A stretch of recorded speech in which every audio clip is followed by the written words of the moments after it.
Chester Raccoon stood at the edge of the forest and cried, "I don't want to go to school." He told his mother, "I want to stay home with you. I want to play with my friends and play with my toys and read my books and swing on my swing. Please, may I stay home with you?" Mrs. Raccoon took Chester by the hand and nuzzled him on the ear. "Sometimes we all have to do things we don't want to do," she told him gently, "even if they seem strange and scary at first. But you will love school once you start. You'll make new friends and play with new toys, read new books, and swing on new swings. Besides," she added, "I know a wonderful secret that will make your nights at school seem as warm and cozy as your days at home."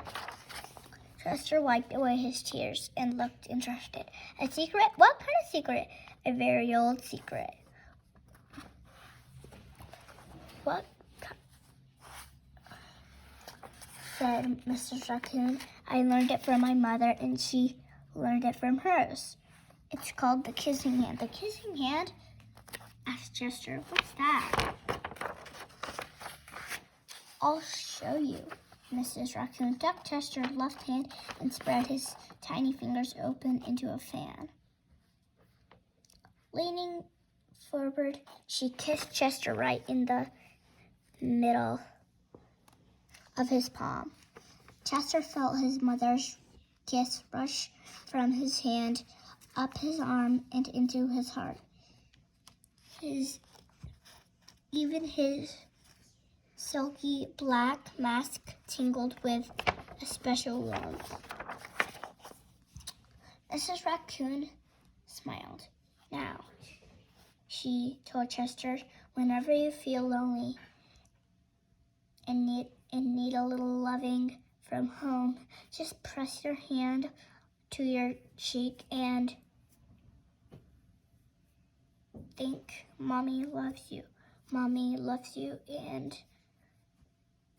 and that very kiss will jump to your face and fill you with toasty warm thoughts."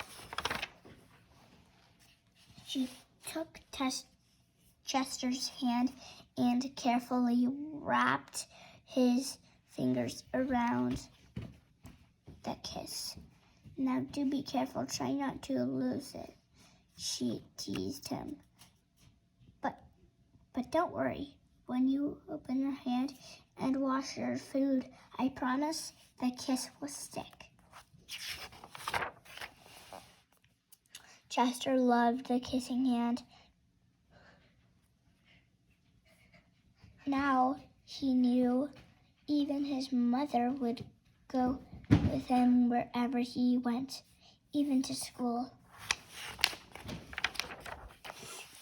That night, Chester stood in front of his school and looked thoughtful. Suddenly, he turned to his mother and grinned. "Give me your hand," he told her. Chester took his mother's hand in his own and unfolded her large, familiar fingers into a fan. Next, he leaned forward and kissed the center of her hand. "Now you have a kissing hand too," she told her. And with a gentle goodbye and "I love you," Chester turned and danced away.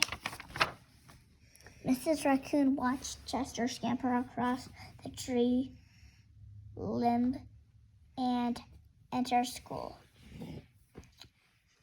And as the hoot owl rang in the new school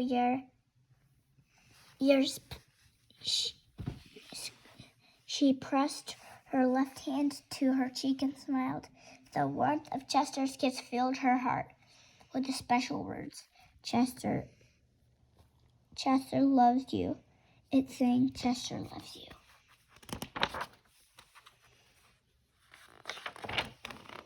I love you.